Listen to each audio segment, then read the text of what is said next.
அல்லேலூயா. முடிவு பரியந்தம் என்ற தலைப்பிலே நான் உங்களோடு பேச விரும்புகிறேன். 1 கொரிந்தியர் 1:7 நாம் வாசித்து பார்ப்போம் என்றால், அப்படியே நீங்கள் யாதொரு வரத்திலும் குறைவில்லாதவர்களாய் நம்முடைய கர்த்தராகிய இயேசு கிறிஸ்து வெளிப்படுவதற்கு காத்திருக்கிறீர்கள். அப்படி காத்திருக்கிற நம்முடைய கர்த்தராகிய இயேசு கிறிஸ்துவின் நாளிலே நீங்கள் குற்றம் சாட்டப்படாதவர்களாய் இருக்கும்படி முடிவு பரியந்தம் அவர் உங்களை ஸ்திரப்படுத்துவார். அல்லேலூயா. அதை தொடர்ந்து நாம் கடந்த நாளிலே தியானித்த அந்த வசனம், தம்முடைய குமாரனும் நம்முடைய கர்த்தருமாய் இருக்கிற இயேசு கிறிஸ்துவுடனே ஐக்கியமாய் இருப்பதற்கு உங்களை அழைத்த தேவன் உண்மை உள்ளவர். ஏற்கனவே ஐக்கியத்தை குறித்த காரியத்தை தியானித்தோம். 8ஆம் வசனத்தில் 2வது ஞாயிற்றுக்கிழமையிலே நாம் ஸ்திரப்படுத்துவார் என்று நாம் தியானித்தோம்.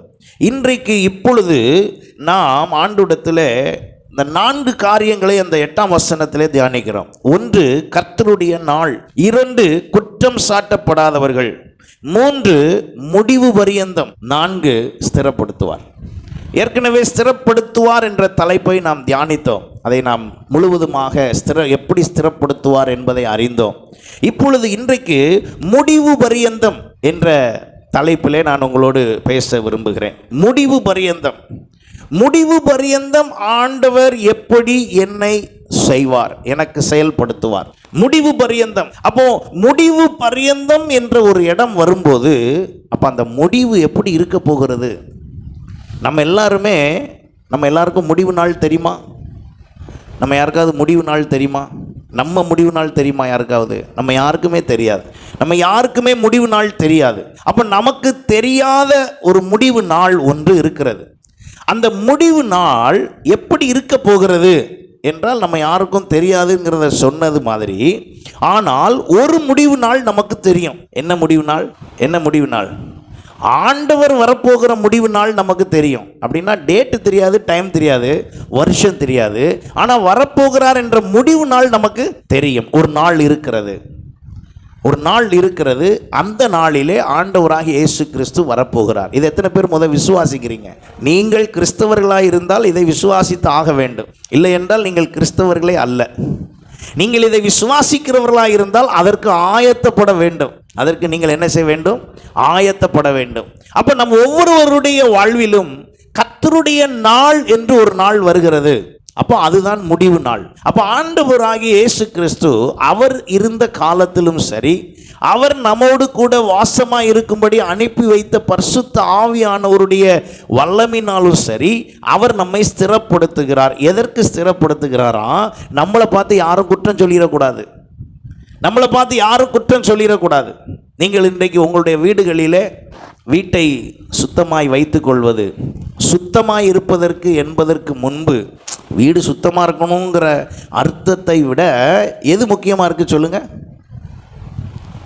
நிறையா நேரம் எது முக்கியமாக இருக்குது? யாராவது வந்தால் நம்ம வீட்டை பார்த்து குறை சொல்லிடுவாங்க.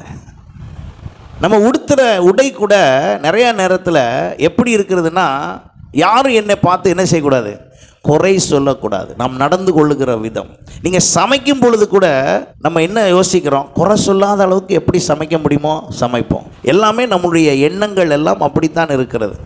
ஆனால் வேதம் என்ன சொல்லுகிறது? கர்த்தருடைய நாள் ஒன்று வருகிறது.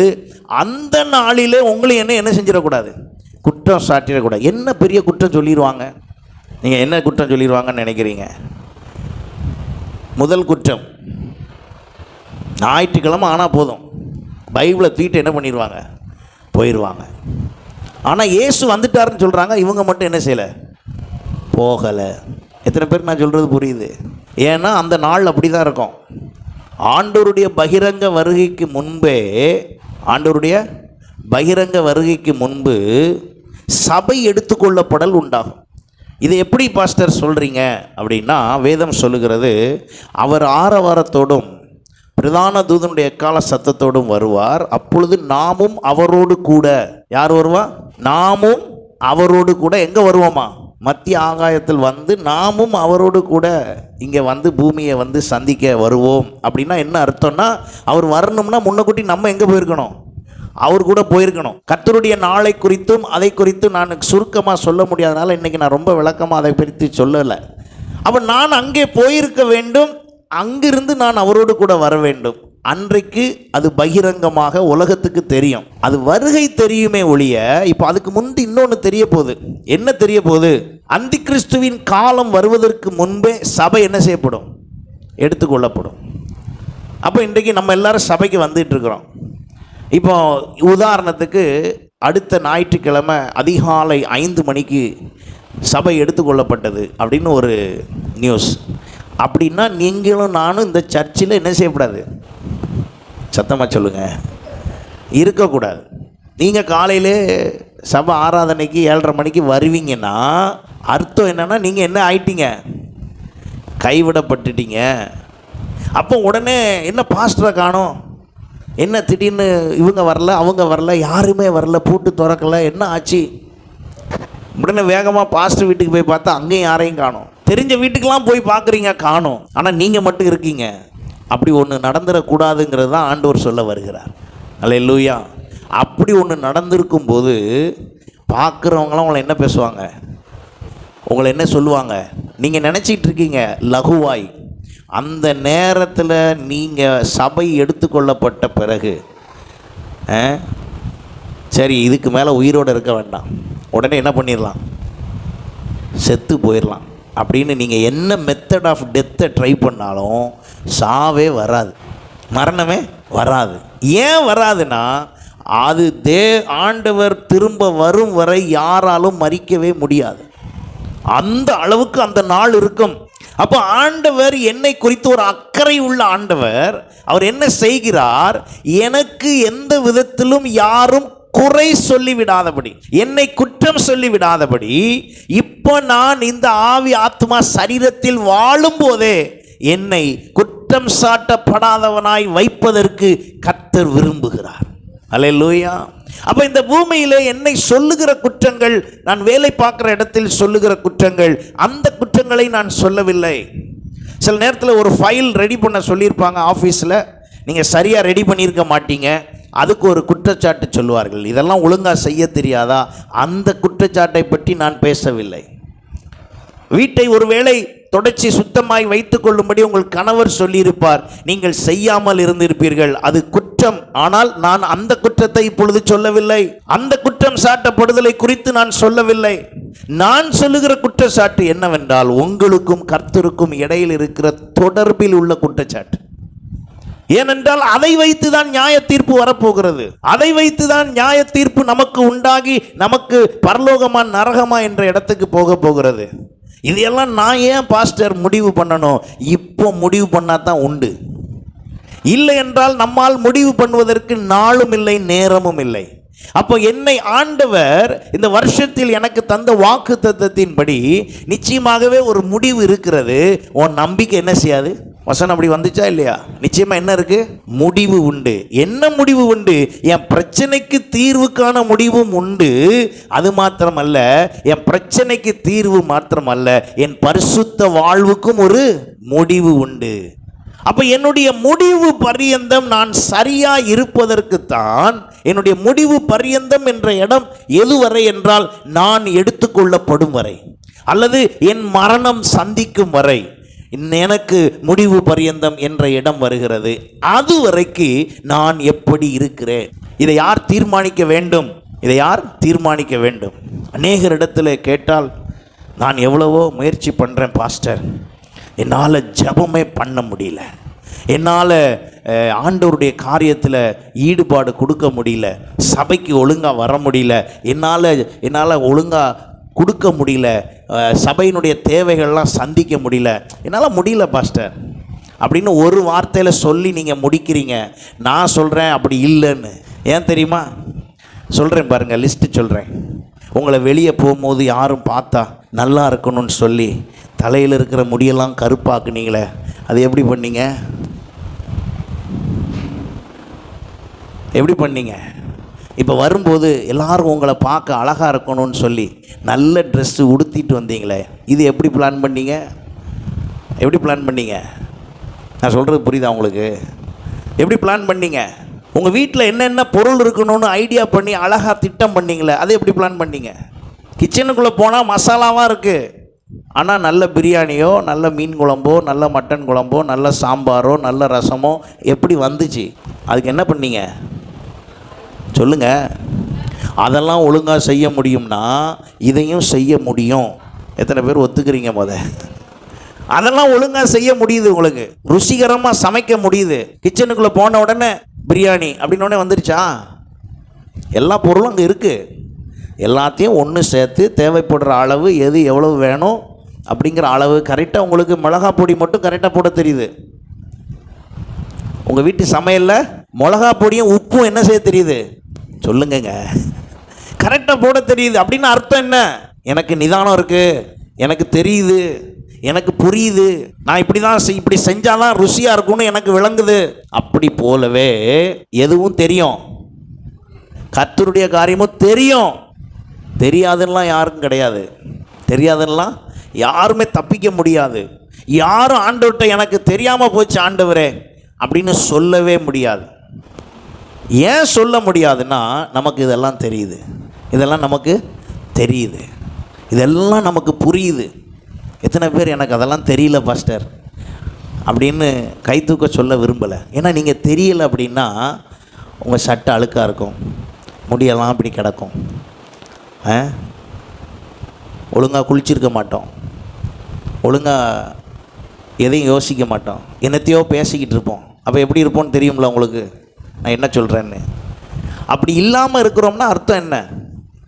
அப்படி இருக்கிறவங்களுக்கும் நமக்கும் என்ன வித்தியாசம் வந்திருக்குன்னா, எனக்கு விஷயம் புரியுது, நான் யாருன்னு தெரியுது, என் வீடு எங்கே இருக்குதுன்னு தெரியுது, நான் என்ன வேலை பார்க்குறேன்னு தெரியுது, அதுக்கேற்ற செட்டப்பில் நான் என்னை மாற்றணும்னு தெரியுது, நான் என்னுடைய பொசிஷனுக்கு தகுந்த விதத்தில் என்னை நான் ப்ரொஜெக்ட் பண்ண தெரியுது, எல்லாமே எனக்கு தெரியுது, கரெக்டாக முடியுது. நீங்கள் வேலை பார்க்குற இடத்துல போய் இந்த டீச்சர், இந்த மேம், இந்த சார், இந்த பாஸ், இந்த வேறு என்ன சொல்ல இன்னும் இப்படி எல்லாம் அவங்கள சொன்னாங்க, உங்களுக்கு ஒரு கேரக்டரை சொல்கிறாங்க, உங்களை பற்றி ஒரு இதை சொல்கிறாங்க, அவங்க இப்படி தான் இருப்பாங்கங்க அப்படின்னா நீங்கள் உங்களால் என்ன செய்ய முடியுது? ஒரு மேனேஜர் என்னெல்லாம் சொல்லணுமோ, என்னெல்லாம் வேலை பார்க்குறீங்களோ அங்கே உங்களை கரெக்டாக சொல்கிறாங்க. என்ன சொல்கிறாங்க?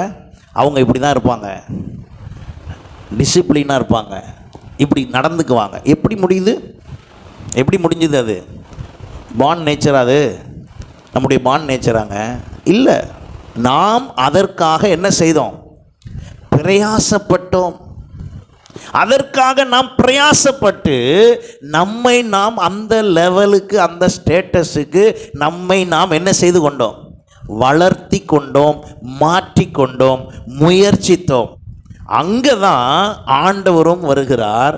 அப்போ உங்கள் காரியமாய் இதை செய்கிற நீங்கள் குற்றம் சாட்டப்பட்ட கூடாதுங்கிறதுக்காக நான் உங்கள் கூடவே நிற்கிறேன். ஹல்லேலூயா. நான் உங்கள் கூடவே இருந்து உங்களை ஸ்திரப்படுத்துகிறேன். உங்கள் பக்கத்திலே இருந்து உங்களை தட்டி கொடுத்து, கவலைப்படாத, சரி பரவாயில்ல, விழுந்தா பரவாயில்ல, எழுந்துரு, எந்திரிக்க முடியாதா, நான் வேணா உன்னை என்ன செஞ்சு விடுறேன், தூக்கி விடுறேன். இப்படி ஆண்டவர் நமக்கு செய்கிறாரா, செய்யலையா? ஹல்லேலூயா. சில நேரத்தில் தடுமாறி நிற்கிற வேளையில் ஆண்டவர் உடனே வந்து நம்மளை அப்படி தூக்கி நிறுத்தி, okay okay, don't worry, okay okay. எத்தனை பேர் அப்படி சொல்லியிருக்காரு? எத்தனை தடவை சொல்லியிருக்காரு நம்மளை? அநேக நேரத்தில் நாம் ஆண்டவர்கிட்டத்தில் நிற்பதற்கு, அவரை நோக்கி பார்க்க தகுதி இல்லாத இருந்தாலும் நம்மளை பார்த்து மகனே மகளே என்று கூப்பிடுகிற அளவிற்கு அவர் நம் மத்தியில் நம்மோடு அன்புள்ளவராக இருக்கிறார். அப்போ நான் என்ன செய்யக்கூடாதான்? குற்றம் சாட்டியம் வந்துடக்கூடாதான். அப்போ என்னுடைய குற்றச்சாட்டு எந்த விதத்தில் இருக்க போகிறது? அப்போ நான் என்ன செய்யணும்? அப்போ என் ஆண்டவர் என் கூட இருக்க விரும்புகிறார். அவர் எப்பொழுதும் என் கூடவே இருக்கிறார். அவர் சொன்ன வசனம் என்ன? மத்தேயு 28ஆம் அதிகாரத்தில் அவர் சொன்னார், உலகத்தின் முடிவு வரையும் தான் நான் எங்கே இருப்பேன்? உங்கள் கூடவே இருப்பேன். இப்போ ஆண்டவரை கூட வச்சிருக்கிற நம்மளை ஒருத்தர் குற்றம் சாட்டுனா, இப்போ அப்படி சொல்கிறாங்களான்னு தெரியல. முந்தைய காலத்தில் சொல்லுவாங்க, பிள்ளையை கொண்டு போய் கிறிஸ்துவ ஸ்கூலில் என்ன பண்ணு, சேர்த்துரு. ஏன் சேர்க்கணும் அப்படின்னா, அந்த ஸ்கூலில் படித்தா அந்த பிள்ளை ஒழுக்கமாக இருக்கும். சொன்னாங்களா இல்லையா? இப்போ சொல்கிறாங்களான்னு கேட்க முடியாது. சொல்லியிருக்காங்களா அப்படி இல்லையா? ஒரு காலத்தில் சொல்லியிருக்காங்க. ஒரு முறை ஒரு டாக்டரை நாங்கள் சந்தித்தோம். அவர் சொன்னார், என் லைஃப் இன்றைக்கி நல்லா இருக்குது. நாங்கள் அடிக்கடி சந்திக்கிற ஒருவர், என் லைஃப் இன்றைக்கி நல்லா இருக்குது, நான் நல்ல நிலைமையில் இருக்கிறேன், டிசிப்ளினாக வாழ்கிறேன் அப்படின்னா அதுக்கு ஒரே காரணம் நான் படித்த ஸ்கூல் அப்படின்னாரு. ஒரு கிறிஸ்தவ இன்ஸ்டிடியூஷனில் படிச்சிருக்கிறார், ஹாஸ்டலில் தங்கி. அங்கே எனக்கு கொடுத்த ட்ரைனிங் தான் நிறைய சொன்னார். அந்த நாள் எனக்கு கஷ்டமாக இருந்துச்சு, ஆனால் இன்றைக்கி எனக்கு எப்படி இருக்குது, நல்லா இருக்குது. யாரும் என்னை கை நீட்டி பேசாத அளவுக்கு நான் கரெக்டாக வாழ்கிறேன் அப்படின்னு சொன்னார். ஆனால் அவர் இயேசுவை பின்பற்றலை. ஆனால் அவர் சொல்கிறாரு, எனக்கு அந்த ஒழுக்கம் என்ன செய்யப்பட்டது, சரியான விதத்தில் நடத்துகிறது. அப்போ என் ஆண்டவர் என்னிடத்தில் எதிர்பார்க்கிறது என்னவென்றால், நான் வரப்போகிறேன் ஒரு நாள், அந்த நாளில் நீங்கள் என்ன செய்யப்படக்கூடாது, குற்றம் சாட்டப்படக்கூடாது. ஏன்னா நீங்கள் குற்றம் சாட்டப்பட்டு விட்டால் உங்களுக்காக நான் ரத்தம் சிந்தினது வீணாயிருக்கும். நீங்கள் குற்றம் சாட்டப்பட்டு விட்டால் உங்களுக்காக நான் சிலுவையில் அடிக்கப்பட்டது வீணாய் போயிடும். நீங்கள் குற்றம் சாட்டப்பட்டு விட்டால் உங்களை மீட்பதற்காக என்னை நான் அர்ப்பணித்த அர்ப்பணிப்பு வீணாய் போய்விடும். அப்ப நான் உங்களுக்காக ரத்தம் சிந்தி உங்களை மீட்டேன் என்றால் நீங்கள் என்ன செய்யப்படக்கூடாது, குற்றம் சாட்டப்படக்கூடாது. நான் ஏன் இதை அடிக்கடி சொன்னேன், வேலை ஸ்தலத்தில் உள்ளது அதை இதில் கம்பேர் பண்ணாதீங்க. ஸ்பிரிச்சுவல் ஸ்டேட்டஸ் வேற, உங்கள் ஒர்க் ஸ்டேட்டஸ் வேற. நீங்கள் உங்கள் உலக பிரகாரமான வேலையிலே குறைகள் குற்றங்கள் செய்வது என்பது வேறு.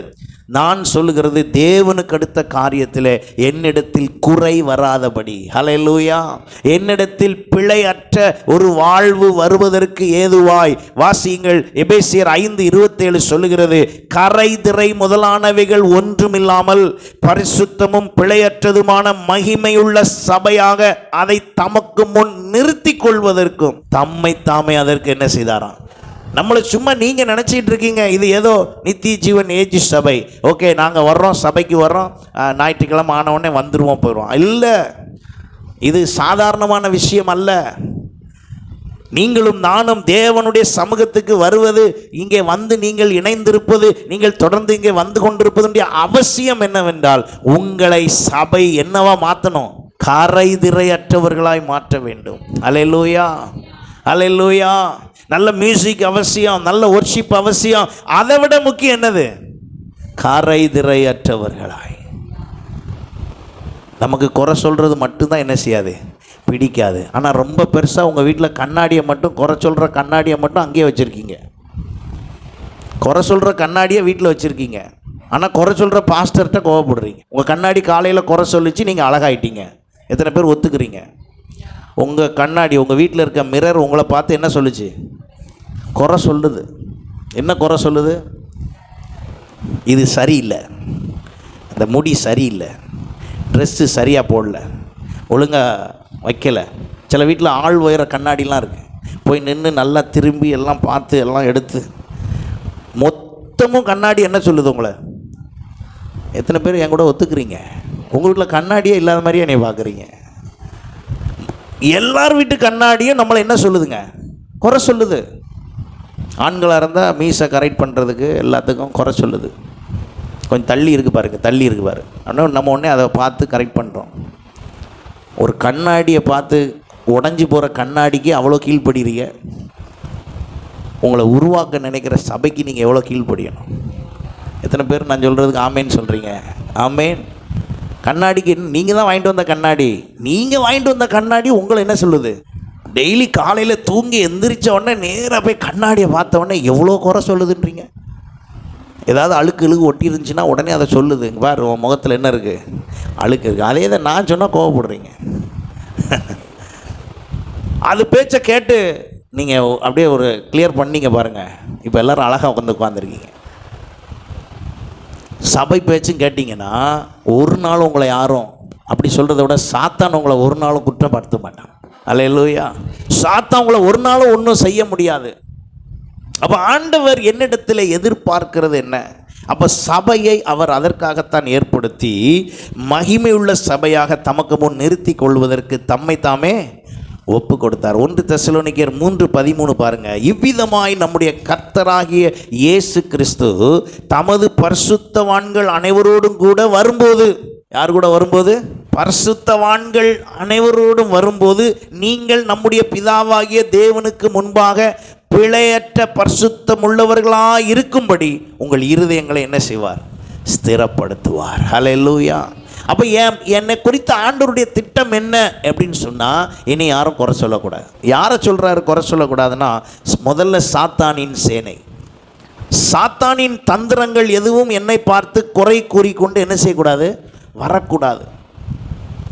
அவனுடைய குறை கூறுதலுக்குள்ளே சிக்காதபடி இருந்த பலர் வேதத்திலே உண்டு. இன்றைக்கி அநேகம் பேருக்கு நமக்கு நான் கண்ணாடி போல் என்னை குறித்து சொல்வதற்கு நம்ம எப்படி பேசுகிறோம் தெரியுமா? எல்லாரும் நம்ம நிறைய நேரம் எப்படி பேசிக்கிறோம், நம்மளை பற்றி நமக்கு தெரியும், ஆனாலும் இப்படி பேசுகிறோம். அதையும் நான் வேத வசனத்தின் அடிப்படையில் சொல்கிறேன். எரேமியா தீர்க்க தரிசன புஸ்தகம் 2ஆம் அதிகாரம் 34, 35, 36 வசனம் பாருங்கள். அப்படி செய்கிறதினால் பேசுகிறதினால் என்ன பிரயோஜனம்? ஆகிலும் குற்றமில்லாது இருக்கிறேன் என்றும் அவருடைய கோபம் என்னை விட்டு திரும்பிட்டு என்றும் சொல்லுகிறாய். இதோ நான் பாவம் செய்யவில்லை என்று நீ சொல்லுகிறதின் நிமித்தம் நான் உன்னோடு என்ன செய்வேன்? வழக்காடுவேன். ஆண்டவர் முன்னால் நம்ம என்ன பேசுகிறோம்? நான் எங்கேயும் யாருக்கும் தலை குனிய வேண்டிய அவசியம் இல்லை. மனுஷனுக்கு முன்பு நீங்கள் சொல்வது வேறு, ஆனால் கர்த்தருக்கு முன்பு அப்படி நம்ம சொல்ல முடியாதான். அப்போ நான் நிறைய நேரத்தில் குற்றமில்லாதவன் என்று ஆண்டவரிடத்தில் சொல்லவில்லை. ஆண்டவரே என்னுடைய குற்றங்களை எல்லாம் என்ன செய்யும்? மன்னியும். அல்லேலூயா. அப்போ நான் அந்த விதத்தில் ஆண்டவரிடத்தில் என்ன செய்கிறேன்? 35ஆம் வசனம் பாருங்கள். நீ உன் வழியை மாற்றி மாற்றி இவ்வளவாய் விலகி போகிறது என்ன? நீ அசிரியரானால் வெட்கப்பட்டு போன எகிப்தியனாலும் வெட்கப்பட்டு போவாய். நீ உன் கைகளை உன் தலையின் மேல் வைத்து கொண்டு இவ்விடத்திலிருந்து புறப்பட்டு போவாய். ஏனெனில் உன் நம்பிக்கைகளை கர்த்தர் வெறுத்திருக்கிறார், அவைகளால் உனக்கு காரியம் வாய்க்காது. அப்போ ஆண்டவர் என்ன சொல்ல வருகிறார்? நீ எனக்கு முன்னால் நீ யாருன்னு என்ன பண்ணிக்கோ, ஒத்துக்கோ. ஒத்துக்கொண்டு உன்னை குற்றமற்றவனாய் நிறுத்திக்கொள். அல்லேலூயா. அப்போ நான் நம் ஒவ்வொருவரும் ஆண்டவருடைய சமூகத்தில் குற்றமற்றவர்களாய் நாம் நிறுத்துவதற்கு முடியுமா என்றால் பவுல் அதற்கு உதாரணமாய் இருந்தார். பவுல் சொல்லுகிறார் பிலிப்பியர் 3ஆம் அதிகாரம் 6ஆம் வசனத்தில், பக்தி வைராக்கியத்தின்படி சபையை துன்பப்படுத்தினவன் நியாயப்பிரமாணத்தின்படி, நியாயப்பிரமாணத்துக்குரிய நீதியின்படி நான் எப்படி இருந்தேன்? குற்றம் சாட்டப்படாதவன். அவர் சொல்றாரு, நான் நியாயப்பிரமாணத்தின்படி சரியா வாழ்ந்தவன், ஆனால் கிறிஸ்துவின் பிரமாணத்தின்படி என்னிடத்தில் என்ன இருக்கிறது? குற்றம் இருக்கிறது. கிறிஸ்துவின் பிரமாணத்தை நான் கடைபிடிக்க ஆரம்பித்த பிறகுதான் சொல்லி நான் பார்க்கிறேன் எனக்குள்ளே 2 பிரமாணம் இருக்கிறது. ரோமர் 7ஆம் அதிகாரத்தில் அவர் சொல்லுகிறார், எனக்குள்ளே என்ன இருக்கிறது? 2 பிரமாணம் இருக்கிறது. என்ன 2 பிரமாணம்? ஒன்று நியாயப்பிரமாணத்தினால் வருகிறவைகள், இன்னொன்று பாவ பிரமாணம் எனக்குள் இருக்கிறது. இந்த பாவ பிரமாணம் எனக்கு எப்போ தெரிஞ்சது? நியாயப்பிரமாணத்தில் பாவத்தை உணர்த்துகிற காரியம் இருந்தாலும் இவர் சொல்லுகிறார், நான் ஒரு நாளும் குற்றம் சாட்டப்படாதவனாய் இருந்தேன். நான் எப்படி வாழ்ந்தேன்? குற்றம் சாட்டப்படாதவன். அவர் அதைத்தான் சொல்லுகிறார் பிலிப்பியர் 3:6. பக்தி வைராக்கியத்தின்படி சபையை துன்பப்படுத்தினேன், நியாயப்பிரமாணத்துக்குரிய நீதியின்படி எப்படி வாழ்ந்தேன்? குற்றம் சாட்டப்படாதவனாய் இருந்தேன். பேர் கிறிஸ்தவனாய் இருந்த பொழுது அல்லது இயேசுவை அறியாதிருந்த பொழுது நான் சரியாய் வாழ்ந்தவனைப் போல நினைத்தேன். வேதம் தந்திருக்கிற பிரமாணங்களை எல்லாம் கடைபிடித்தவனாக எனக்குள் அப்படி ஒரு எண்ணம் இருந்தது. ஆனால் கிறிஸ்து எனக்குள் வந்த பிறகுதான் நான் எவ்வளோ பெரிய பாவின்னு சொல்லி அவர் தன்னை குறித்து சொல்லும் போது என்ன பாவின்னு சொல்கிறார் தெரியுமா? பிரதான பாவி, அகால பாவி. பாவிக்கெல்லாம் பெரிய மோசமான பாவி நான் தான் சொல்கிறார் அவர். பவுல் சொல்லுகிறார் தன்னை. அப்போ நான் தேவனுடைய அந்த அந்த அனுபவத்தின் நிமித்தமாக தாங்க கொரிந்து சபைக்கு அப்படி எழுதுகிறார். தன்னுடைய அனுபவத்தை வைத்து தான் எழுதுகிறார். ரோமர் 7ஆம் அதிகாரத்தில் அவர் சொல்லுகிறார், எனக்குள்ளே 2 பிரமாணம் இருந்தது. அதில் ஒன்று என்ன பிரமாணம்? நியாயப்பிரமாணம். ஒன்று நியாய பிரமாணத்தினுடைய காரியம், இன்னொன்று பாவ பிரமாணம். இது 2 எங்கே தான் எனக்குள்ளே இருந்தது? எனக்குள்ளே தான் இருந்தது. அது 2ம் எனக்குள்ளே இருந்தது. கிறிஸ்துவின் மூலமாக எனக்குள் இருந்த பாவ பிரமாணத்தை நான் என்ன பண்ணிட்டேன்? விலக்கி விட்டேன். அல்லேலூயா. எத்தனை பேர் நான் சொல்கிறது புரியுது? ஆமாம். இதை கொஞ்சம் நீங்கள் புரியணுங்கிறதுக்காக தான் சொல்லிக்கிட்டு இருக்கிறேன், பேசிக்கிட்டு இருக்கிறேன். ஆவியானவர் உணர்த்துக்கிறதுக்கு காரணம் என்ன? நம்மை நிச்சயமாகவே நமக்கு ஒரு முடிவு இருக்கிறது. அந்த முடிவு பரியந்தம் கர்த்தர் நம்ம என்ன செய்ய போகிறார்? நடத்த போகிறார். உங்கள் நம்பிக்கை ஒரு நாள் என்ன செய்யாது? வீண் போகாது. நம்மலாம் எப்படி நினைக்கிறோம் அப்படின்னா, நான் எப்படி உங்களை வழி நடத்த விரும்புகிறேன் அப்படின்னா, ஒரு நல்ல டேமில் நல்லா மீன் பிடித்து தூண்டி போட்டு நீங்களே மீன் பிடிச்சி உங்களுக்கு வேணுங்கிற சைஸில் மீன் பிடிச்சி நீங்கள் பொரித்து சாப்பிட்லாம், குழம்பு வச்சு சாப்பிட்லாம், எப்படி சாப்பிட்லாமோ அப்படி சாப்பிடுங்கன்னு கற்றுத்தர விரும்புகிறேன். ஆனால் இன்றைக்கி உலகம் என்ன சொல்லுது தெரியுமா? ஒன்றும் கவலைப்படாத, மசாலாலாம் தடவி நான் ரெடியாக இதில் வச்சுருக்கேன், ஃப்ரீசரில் வச்சுருக்கேன். நீ நேராக வா, பாக்கெட்டை வாங்கிட்டு வீட்டுக்கு போ, அப்படியே எண்ணெயில் போட்டு என்ன பண்ணிடு, சாப்பிட்ரு. இது ஸ்பிரிச்சுவல் மெத்தடுக்கு என்ன செய்யாதுங்க, ஒத்து வராது. வேதம் சொல்லுகிற முறைக்கு ஒத்து வராது. ஆனால் நிறைய பிரசங்கம் அப்படி இருக்குது, நிறைய மெத்தட் அப்படி இருக்குது. ஆனால் நீங்கள் அப்படி பழகினீர்கள் என்றால் திடீர்னு ஒரு நாள் கடையில் அது என்ன செய்யாது, இருக்காது, எங்கேயுமே இருக்காது. எப்படி சாப்பிடுவீங்க? ஆகையினால தான் வேத வசனத்தை ருசிக்க வேண்டும், ரசிக்க வேண்டும். கர்த்தர் நல்லவர் என்பது வாசித்தால் புரியாது. கர்த்தர் நல்லவர் என்பது வாசித்தால் புரியாது. என்ன செஞ்சால் தான் புரியும்? ருசிச்சா தான் புரியும். அப்போ ருசிப்பது எப்படி என்றால் வசனத்தை தியானிப்பதன் மூலமாக தான் அவரை ருசிக்க முடியும். அல்லேலூயா. அப்போ ஆண்டவர் என்னிடத்தில் எதிர்பார்க்கிற இந்த காரியங்களை நான் குற்றம் சாட்டப்படாதவனாய், என்னுடைய வாழ்க்கையிலே நான் குற்றம் சாட்டப்படாதவனாய் இருப்பதற்கு ஏதுவாய் கர்த்தர் என்னை ஸ்திரப்படுத்த விரும்புகிறார். அவருடைய நாள் வருகிறதை அவர் ஆயத்தம் பண்ணி கொண்டிருக்கிற அந்த நாளிலே என்னை என்ன செய்ய விரும்புகிறார் என்றால், அந்த நாள் வருகிற அன்றைக்கு நானும் அவரோடு கூட. அப்போ ஆண்டவர் எவ்வளவு வேலை பார்க்குறாரு, அல்லது எனக்காக எவ்வளவு முக்கியமான காரியத்தை செய்கிறார். ஆனால் நான் அதற்கு என்ன ஆண்டவருக்கு தகுந்தால நான் என்ன ஆண்டவரோடு செய்கிறேன்.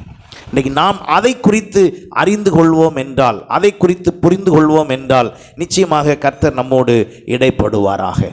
நான் 3 காரியங்களை உங்களுக்கு உணர்த்த விரும்புகிறேன். யார் முடிவு பரியந்தம், யாருக்கு அந்த முடிவு பரியந்தம் என்ன செய்தால் கர்த்தர் என்னை ஆசீர்வதிப்பார்? வாசியுங்கள். முதலாவதாக மத்தேயு சுவிசேஷம் 10ஆம் அதிகாரம் 22ஆம் வசனம். என் நாமத்தின் நிமித்தம் நீங்கள் எல்லாராலும் பகைக்கப்படுவீர்கள், முடிவு பரியந்தம் நிலை நிற்பவனே ரட்சிக்கப்படுவான். முடிவு பரியந்தம் நிலை நிற்பவனே ரட்சிக்கப்படுவான். அப்போ நீங்கள் எல்லாம் ரட்சிக்கப்பட்டுட்டீங்களான்னு உங்களை கேட்டால் நாங்கள் என்ன பதில் சொல்கிறீங்க? உங்களை பார்த்து ரட்சிக்கப்பட்டீங்களா அப்படின்னு கேட்டால் என்ன பதில் சொல்கிறோம் எல்லாரும்? ஆமாம், ரட்சிக்கப்பட்டோம். ஆனால் நம்முடைய ரட்சிப்பு ஒரு நாள் ப்ராசஸ் அல்ல. உங்களுடைய ரட்சிப்பு ஒரு நாளிலே முடிந்து போகிறது அல்ல. உங்கள் ரட்சிப்பு எது வரைக்கும் இருக்கணுமா? முடிவு பரியந்தம். 10 வருஷம் நான் நல்ல கிறிஸ்தவராக இருந்தேன், ஆண்டவர் கூட கரெக்டாக இருந்தேன்.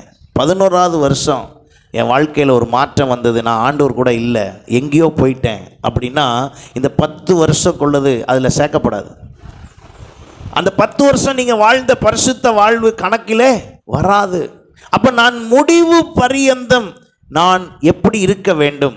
முடிவு பரியந்தம் நான் நிலைத்திருக்கிறவனாக இருக்க வேண்டும். இன்றைக்கி அதைத்தான் நான் கவனமாய் சொல்லித்தரவும் கற்றுத்தரவும் விரும்புகிறேன். அப்போ என்னுடைய முடிவு பரியந்தம் நான் எப்படி இருக்கிறேன்? அன்றைக்கு ஒரு குற்றச்சாட்டு என்னிடத்தில் வராதபடி யார் அக்கறை உள்ளவராக இருக்கிறார்? இயேசு உங்கள் மீது அக்கறை உள்ளவராக இருக்கிறார். இயேசு அக்கறை உள்ளவராக இருந்தால் சபையும் எப்படி தான் இருக்கும்? அக்கறை உள்ளவராக இருக்கும். உங்கள் மீது இருக்கிற அக்கறை என்ன? ஒரு நாளும் சாத்தான் உங்களை குற்றம் சாட்டக்கூடாது. ஒரு நாளும் உங்கள் அருகில் வந்து அவன் நிற்கக்கூடாது. அவனுக்கும் உங்களுக்கும் சம்பந்தமே இல்லை. எப்படி அதை நான் நிரூபிக்க முடியும்? வேத வசனம் அதை தெளிவாய் சொல்லுகிறது. நான் கிறிஸ்துவுக்குள் இருந்தால் நான் புது சிருஷ்டியாய் மாறி விடுகிறேன். புது சிருஷ்டியின் இடத்தில் அவனுக்கு வேலை இல்லை. எத்தனை பேர் விசுவாசிக்கிறீங்க? இப்போ நம்ம எல்லாரும் யாருங்க? புது சிருஷ்டி. எல்லாரும் சொல்லுங்கள், புது சிருஷ்டி. நம்மளை பார்த்து ஆண்டவர் சொல்லியிருக்கிறார் நீதிமான். நம்மெல்லாம் யார்? நீதிமான். நீங்கள் இருக்கீங்களா இல்லையா, நீதிமானாக இருக்கீங்களா இல்லையான்னு அப்புறம் வெரிஃபை பண்ணிக்குவோம். முதல் அறிக்கை என்ன இடுங்க? நான் யார்? நீதிமான். நான் பாவி அல்ல. எல்லாரும் சொல்லுங்கள், நான் பாவி அல்ல, நான் நீதிமான். சத்தமாக சொல்லுங்கள். ஆமாம். ஆனால் மனசாட்சி சொல்லுது அப்படி இல்லையேன்னு சொல்லும். கவலைப்படாதீங்க. மனசாட்சி என்ன சொல்லுன்னா, நீ நீதிமானா அப்படின்னு கேட்கும். அப்படி தான் கேட்கும். அது ஏன் கேட்கும்னா, அது நம்ம கூடவே வருது, அது நமக்குள்ளவே இருக்குது. அது அப்பப்போ கேட்கும், நீலாம் நீதிமானா, உன்ட பாவம் இல்லைன்னு நீ சொல்ல முடியுமா? நம்ம பாவம் இல்லைன்னு சொல்லலை, பாவி இல்லைன்னு தான் சொன்னோம். ஏன் பாவிக்கும் பாவத்துக்கும் என்ன வித்தியாசம்? பாவம் இந்த சரீரம் இருக்கிற வரை என்ன பண்ணிக்கிட்டே இருக்குது? நம்மளை தொடர்ந்து கொண்டே இருக்கிறது, நம்மை பின்தொடர்ந்து கொண்டே இருக்கிறது. அந்த பாவ சரீரத்தை மேற்கொள்வதற்குத்தான் பரிசுத்த ஆவியானவர் நமக்கு தந்தருளப்பட்டிருக்கிறார். அல்லேலூயா. அப்போ எனக்கும் ஆண்டவருக்கும் தொடர்பு துண்டிக்கப்பட ஆரம்பித்து விட்டாலே எனக்குள் இருக்கிற பாவம் என்னை என்ன பண்ணிடும்? ஆட்கொண்டு விடும். அப்ப நான் தேவனோடு ஐக்கியத்தை அதிகமாகி வைத்திருந்தால் எனக்குள் இருக்கிற பாவம் என்ன செய்ய முடியாது, மேற்கொள்ளவே முடியாது, அது என்னை தொடவே முடியாது. அப்ப ஆண்டவருக்குள்ளே நான் நிலைத்திருப்பதற்கு ஏதுவாகத்தான் அவர் என்னிடத்தில் எதிர்பார்க்கிற ஒன்று என்ன, என்னுடைய அந்த ரட்சிப்பு முடிவு பரியந்தம் இருக்கிறதா, என்னுடைய ரட்சிப்பை குறித்த காரியத்திலே ஆண்டவர் எனக்கு என்ன தர விரும்புகிறார். அப்ப நான் ஆண்டவரிடத்திலே எந்த அளவுக்கு நிலைத்திருக்கிறேன், நிலைத்திருக்கிற அவசியம் எனக்கு இருக்கிறபடினால் நான் அதை சரியாய் நிலைத்திருக்கிறதில் செய்யும் போது, நீங்கள் என்ன நிலைத்திருக்கிறீர்கள் என்பதை பாருங்கள். நீங்கள் நிலைத்திருக்க வேண்டியது யாரிடத்தில்? சத்தமாக சொல்லுங்க. இயேசு கிறிஸ்துவினிடத்தில் நிலைத்திருக்க வேண்டும். வழி நடத்துவதற்கு போதகர்கள் இருக்கலாம், சபைகள் இருக்கலாம், உலகத்தில் எத்தனையோ இருக்குது. இப்போல்லாம் யூடியூப்பை தட்டினா 2000 சர்ச் இருக்கு, அதெல்லாம் இருக்கலாம். ஆனால் நீங்கள் நிலைத்திருக்க வேண்டியது யார்கிட்ட? இயேசு கிறிஸ்துவின் இடத்தில். அல்லேலூயா. ஏனென்றால் அவரை அல்லாமல் வேறு ஒன்றும் உங்களால் செய்யவே முடியாது. அவரே வானத்திலிருந்து வந்த கர்த்தர், அவர் மூலமாகவே நீங்கள் பரலோக ராஜ்யத்துக்கு செல்ல முடியும் என்றால், அப்போ இயேசு கிறிஸ்துவினுடைய கர்த்தராகிய இயேசு கிறிஸ்துவினுடைய நாள் வரும்போது நான் எப்படிப்பட்டவனாக இருந்திருக்க வேண்டும்? முடிவு பரியந்தம் நிலைத்திருக்க வேண்டும். அப்போ இந்த முடிவு பரியந்தம் நான் நிலைத்திருக்கத்தக்க செய்வதற்கு தான் ஆண்டவர் விரும்புகிறார். தாவீது தன் அனுபவத்தில் சொல்லுகிறார், என் ஜீவனுள்ள நாளெல்லாம், 23ஆம் சங்கீதத்தில் சொல்லுகிறார் 6ஆம் வசனத்தில், என் ஜீவனுள்ள நாளெல்லாம் நன்மையும் கிருபையும் என்னை தொடரும், நான் கர்த்தருடைய வீட்டிலே நீடித்த நாட்களாக என்ன செய்வேன்? நிலைத்திருப்பேன். நான் நிலைத்திருக்கிற இடம் எங்கன்னு எனக்கு தெரியும், நான் அங்கே நிலைத்திருப்பேன். அவருடைய சமூகத்தில் நான் நிலைத்திருக்கும் பொழுது அவர் என்னை ஆசீர்வதிப்பார். ஹல்லேலூயா. அப்ப நான் எப்படி நிலைத்திருக்க முடியும்? நான் நிலைத்திருக்கிறதை உறுதிப்படுத்துவது என்ன? நான் என் ஆண்டவராக இயேசு கிறிஸ்துவுக்குள் நிலைத்திருக்கிறேன், என் ரட்சிப்பின் அனுபவம் சரியா இருக்கிறது என்பதை உறுதிப்படுத்துவது என்னன்னா, முதல் உறுதிப்பாடு எங்கே இருக்கிறது என்று சொன்னால், யோவான் சுவிசேஷம் 6ஆம் அதிகாரம் 56ஆம் வசனத்தில் சொல்லுகிறது, என் மாம்சத்தை புசித்து என் இரத்தத்தை பானம் பண்ணுகிறவன் என்னில் நிலைத்திருக்கிறான். நீங்கள் ரட்சிக்கப்பட்டீர்கள் என்பதற்கு அடையாளமே என்னதுன்னா, நீங்கள் கர்த்தருடைய பந்தியில் தவறாமல் என்ன செய்ய வேண்டும்? பங்கெடுக்க வேண்டும். கரெக்டாக கர்த்தருடைய பந்தி அன்னைக்கு தான் உங்களுக்கு ஒரு முக்கிய வேலை வரும்.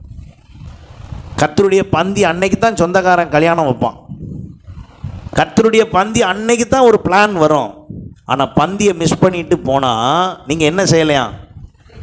நிலைத்தில்லை. நிலைத்தில்லை என்றால் குற்றம் வந்து விட்டது. அதுதான் குற்றம். ஆண்டவர் குற்றம் சாட்டப்படாதன்னு சொல்றார. என்னது குற்றம்? நான் எனக்காக சிலுவையிலே மரித்து அடக்கம் பண்ணப்பட்டு உயிர்த்தெழுந்த ஆண்டவராகிய இயேசு கிறிஸ்து எனக்காக பாடுபட்டார் என்ற அந்த அடையாளத்தை நான் செய்வதற்கு ஆண்டவர் எனக்கு வைத்திருக்கிற அந்த திருவிருந்து நான் பங்கு பெறவில்லை என்றால் என் மீது என்ன வருகிறது? இப்போ இதுதான் குற்றச்சாட்டு. இந்த குற்றச்சாட்டு வரும்போது நீங்கள் தப்பிக்கவே முடியாது. எது என்ன நடக்கும்? என்னுடைய பந்தியை நான் ஒரு நாள் என்ன செய்யக்கூடாது? மிஸ் பண்ணவே கூடாது. அவரோடு உடன்படிக்கை பிதா குமாரன் பரிசுத்தாவி நாமத்திலே தண்ணீரிலே மூழ்கி ஞானஸ்தானம் பெற்ற அத்தனை பேரும் நீங்கள் கட்டாயமாக உங்களுக்கென்று கர்த்தர் வைத்திருக்கிற அந்த இடத்திலே நீங்கள் திருவிருந்தில் என்ன செய்ய வேண்டும்? பங்கு பெற வேண்டும். அன்றைக்கு வருகிற எவ்வளோ பெரிய சொந்தக்காரனாக இருந்தாலும் சரி, யாராக இருந்தாலும் சரி, அவர்களா கர்த்தரா என்றால் கர்த்தரே என்று இருக்கும்போது தான். வசனம் ஆரம்பம் அதைத்தான் சொன்னேன், என் நாமத்தின் நிமித்தம் நீங்கள் எல்லாராலும் பகைக்கப்படுவீர்கள். சில நேரம் நீங்கள் இதை செய்கிறதுனால உங்கள் சொந்தம் என்ன செய்யும்? உங்களை பகைக்கும். என்ன பெரிய ஏசுன்ட்டு போகிறேன் நாங்கள்லாம், எங்களுக்கெல்லாம் தெரியாதா? சொந்தம் பேச தான் செய்யும், உறவு பேச தான் செய்யும், உலகமும் பேச தான் செய்யும், நண்பர்களும் பேச தான் செய்வாங்க. நீங்கள் அவங்களுக்கு சொல்லணும். உங்கள் வேலையும் சில நேரம் உங்களுக்கு அன்றைக்கி தான் நிறையா வருமானம் வர்ற மாதிரி ஒரு சீனெல்லாம் இருக்கும். ஆனால் சம்பாதிச்சிட்டு வந்து எங்கே கொடுக்கோம்னே தெரியாது. சொல்லணும் ஆண்டவர்கிட்ட, ஆண்டவரே எவ்வளோ பெரிய வருமானம் வந்தாலும் சரி உம்முடைய பந்தியிலே பங்கெடுக்கிறதுக்கு தடை இல்லாமல் நான் இருப்பேன். அல்லேலூயா. அன்றைக்கு கூப்பிடுக்கிற சொந்தத்தை நீங்கள் தவிர்க்க வேண்டும். உங்கள் பெத்த அம்மா கூப்பிட்டாலும் சரி சொல்லணும், அம்மா இன்றைக்கி நான் என்ன செய்ய முடியாது? வர முடியாது. ஏனென்றால் என்ன இருக்குது? கர்த்தருடைய பந்தி இருக்கிறது. நான் அதில் பங்கு பெற்றே ஆக வேண்டும். உங்களை ஏன் குறிப்பிட்ட வயது வந்த உடனே நீங்கள் ஞானஸ்நானம் பெறுங்கள் என்று உங்களை சொல்லுகிறோம்? காரணம், நீங்கள் இதில் என்ன செய்ய வேண்டும்? நிலைத்திருக்க வேண்டும். இந்த ஐக்கியத்தில் நிலைத்திராதவர்கள் ரட்சிப்பின் அனுபவத்தை தொடர முடியாது. இது வேத வசனத்தின் ஆதாரத்தோடு உங்களுக்கு நான் சொல்லுகிறேன். அப்போ என் ஆண்டவர் வரும் பொழுது குற்றம் சாட்டப்படாதவனாய் இருப்பதற்கு என்ன குற்றம்? முதல் குற்றம் வருகிறது என்றால், நான் உனக்காக மரித்தேன், நான் உனக்காக என் சரீரம் பிற்கப்பட ஒப்பு கொடுத்தேன், உனக்காக என் இரத்தத்தை நான் சிந்தினேன். நான் உன்னிடத்தில் சொன்ன கட்டளை என்ன? நான் வரும் அளவும் 1 கொரிந்தியர் 11ஆம் அதிகாரத்தில் அதை குறித்து நாம் வாசிக்கிறோம். நான் வரும் அளவும் இதை நினைவு கூறும்படி இதை செய்யுங்கள் என்று சொன்னேன். நினைவு கூற சொன்னேன். நினைவு கூறவில்லை என்றால் அது பேர் என்னது? குற்றம். அது பேர் தான் என்னது? குற்றம். உங்கள் பிள்ளைகள் வாலிப வயதை அடைந்தால் நீங்கள் பிதா குமாரன் பரிசுத்தாவின் நாமத்தாலே மூழ்கி ஞானஸ்நானம் பெற ஒப்பு கொடுக்க வேண்டும். பெற்றோர் அனுமதிக்க வேண்டும், பிள்ளைகள் ஒப்பு கொடுக்க வேண்டும். ஏன் ஒப்பு கொடுக்க வேண்டும்? ஏன் அந்த ஞானஸ்நானத்தில் பங்கு பெற வேண்டும் என்றால், அது ஒரு அடையாளமாக இருக்கிறது. ஏனென்றால், நான் என் ஆண்டவர் இயேசு எனக்காக மரித்தார் என்பதை நான் விசுவாசிப்பேன் என்றால், இரத்தம் சிந்தினார் என்பதை விசுவாசிப்பேன் என்றால், அடக்கம் பண்ணப்பட்டார் என்பதையும் என்ன செய்ய வேண்டும்? விசுவாசிக்க வேண்டும். தண்ணீரில் மூழ்கி ஞானஸ்நானம் எடுப்பது எதற்கு அடையாளமாக இருக்கிறது? அடக்கம் பண்ணப்படுதலுக்கு அடையாளமாக இருக்கிறது. அதெல்லாம் பெந்தேகோஸ்தே சபையில் அப்படி கொடுப்பாங்கங்க. சபை இல்லை இது சபையின் சடங்கு அல்ல. இது என்னது? இயேசு கிறிஸ்து நமக்கு சொன்னதை வெளிப்படுத்துகிற காரியம். அப்போ நான் ஏன் தண்ணியில் மூழ்கணும் என்றால் ஒரே ஒரு காரணம்தான், வேற ஒன்றும் இல்லை. என் இயேசு எனக்காக என்ன செய்யப்பட்டார்? அடக்கம் பண்ணப்பட்டார். நானும் அதுபோல என் பழைய பாவ மனுஷனை நான் என்ன செய்கிறேன்? அடக்கம் பண்ணுகிறேன் என்பதற்கு அர்த்தம். இந்த அர்த்தத்தை நிறைவேற்றி இதில் பங்கு பெற்று நீங்கள் நிலைத்திருப்பதற்கு உங்கள் பிள்ளைகளாக இருந்தால் நீங்கள் ஒப்பு கொடுக்க வேண்டும். பிள்ளைகள் அர்ப்பணிக்க வேண்டும்.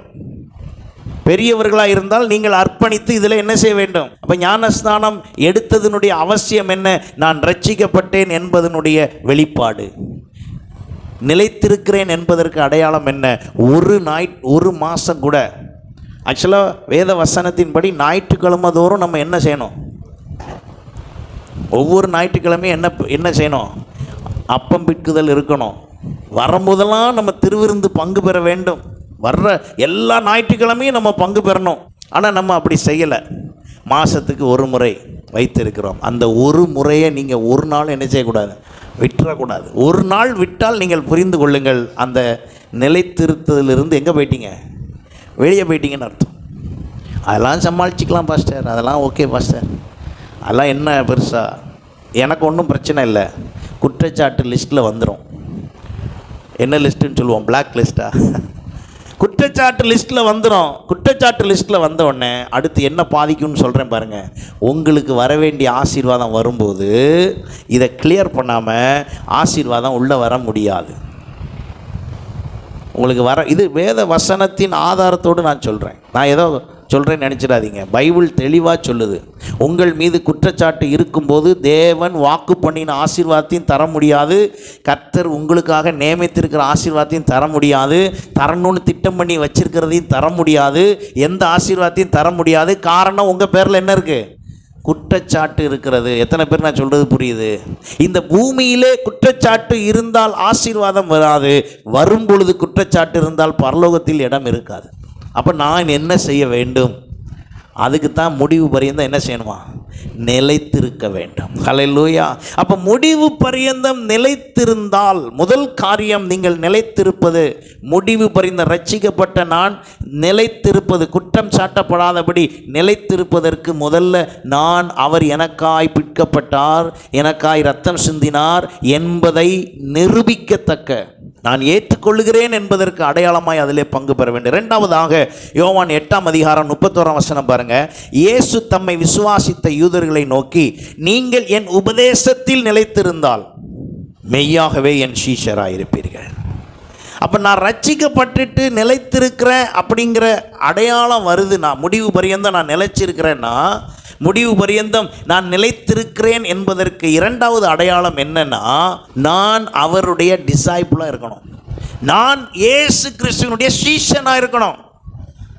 நல்லா கவனிங்க, இயேசுவை பின்பற்றுவது வேறு, சீஷனாக இருப்பது வேறு. பின்பற்றுவதல் என்றால் என்ன?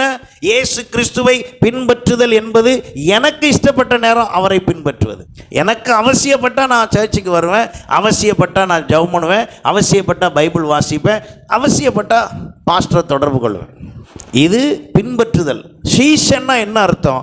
என் வேலையை ஆண்டவருடைய நாமத்தை மகிமைப்படுத்தி அவரை உயர்த்தி அவருக்கு தான் முன்னுரிமை. அது யாரு?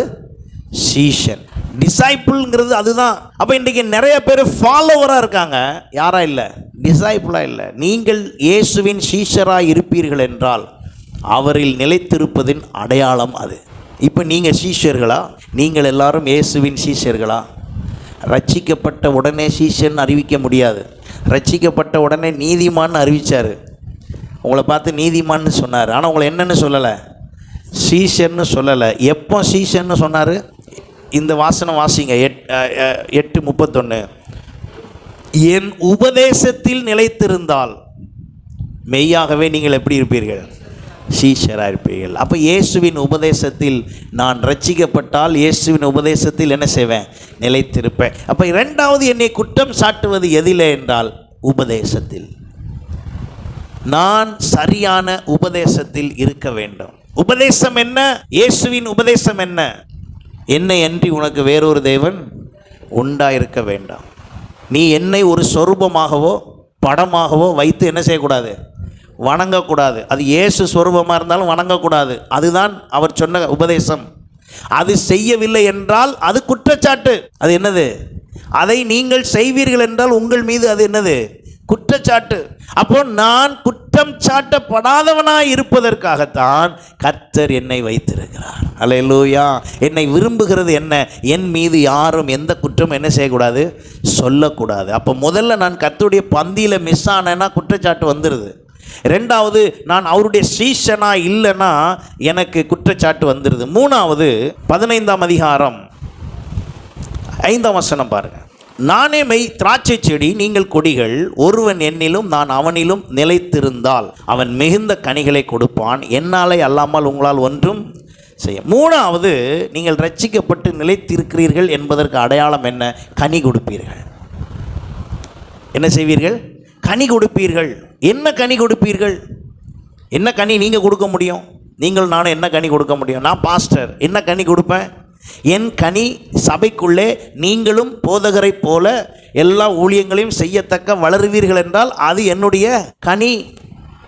நீங்கள் என்ன கனி கொடுப்பீர்கள்? உங்களைப் போலவே இன்னொருவரை இயேசு கிறிஸ்துவண்டை நீங்கள் அழைத்து வந்து அவர்கள் ரட்சிக்கப்பட நீங்கள் உதவியாக இருந்து வழி நடத்துவீர்கள் என்றால் அது உங்கள் கனி. நீங்கள் கனியற்ற மரமாக இருக்கீங்களா, கனி உள்ள மரமாக இருக்கீங்களா? உங்கள் மூலமாய் சபைக்கு என்ன பிரயோஜனம்னு யோசிச்சிங்கன்னா கனி இருக்கா இல்லையான்னு தெரிஞ்சிடும். உங்கள் மூலமாய் சபையிலே எத்தனை பேர் சேர்க்கப்பட்டார்கள்? நீங்கள் சேர்க்கப்பட்டீர்கள். நீங்கள் யாரோ ஒருவருடைய கனி. ஆமாவா இல்லையா? யாரோ ஒருத்தர் உங்களுக்கு சுவிசேஷம் சொல்லி நீங்கள் ஆண்டவரண்டை நடத்தி வந்துட்டீங்க. அப்போ நீங்கள் யார்? நீங்கள் ஒரு ஃப்ரூட். யாருடைய ஃப்ரூட்? யாருடைய ஃப்ரூட்? யாரோ ஒருத்தருடைய ஃப்ரூட். அந்த நபர் இங்கே இருந்தால் சந்தோஷம். இங்கே நீங்கள் சொல்ல முடியும்னா அந்த அவங்க சொல்லி தான் நான் வந்தேன், அப்படி ஃப்ரூட் இருந்தால் சந்தோஷம். இப்போ அந்த ஃப்ரூட் ஓகே, நீங்கள் ஃப்ரூட்டாக மாறிட்டீங்க. இப்போ நீங்கள் என்னவா மாறணுமா? நீங்கள் இன்னொரு ஃப்ரூட் கொடுக்கணுமா? அதுதான் நீங்கள் ரட்சிக்கப்பட்டு அவரிடத்தில் நிலைத்திருக்கிறீர்கள் என்பது அர்த்தம். மூணாவது குற்றச்சாட்டு, உங்கள் மீது வைக்கப்பட போகிற குற்றச்சாட்டு என்ன? கனி கொடுக்காத மரம் அப்படின்னு ஒரு குற்றச்சாட்டு, ஒரு டேஞ்சர். கனி கொடுக்காத மரத்து பக்கத்தில் என்னமோ இருக்குது, கோடாரி இருக்குது. என்னைக்கு வெட்டுவார்னே தெரியாது. எவ்வளோ குற்றச்சாட்டு பார்த்தீங்களா? நீங்கள் நம்ம யதார்த்தமாக நினச்சிக்கிட்டு இருக்கோம். இயேசுவோடு ஐக்கியப்பட்டிருக்கிற எனக்கு நான் முதல்ல எப்படி இருக்கணும்? அவருடைய பந்தியில் அவரை நினைவு கூற வேண்டும். முதல்ல நான் அவரை நினைவு கூற வேண்டும். இரண்டாவது, அவருக்கு சீஷராக இருக்கணும். மூணாவது, நான் இப்போ என்ன செய்யணும்? கனி கொடுக்கணும். சாதாரண கனி அல்ல, மிகுந்த கனிகளை கொடுக்க வேண்டும்.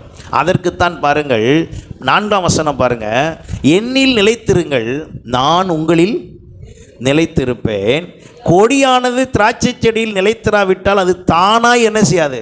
இப்போ ரட்சிப்பை நான் தொடர்ந்து அந்த ரட்சிப்பில் நிலைத்திருக்கும் போது தான் என்ன கொடுக்க முடியும்? கனி கொடுக்க முடியும். சபையோடு நான் சரியாய் ஐக்கியப்பட்டு இருக்கும்போது தான் சரியாய் கனி கொடுக்க முடியும். அப்போ நான் அந்த கனி கொடுப்பதற்கு அவரோடு நிலைத்திருக்க வேண்டும். அப்போ முதல் குற்றச்சாட்டு எதிலே வருகிறது?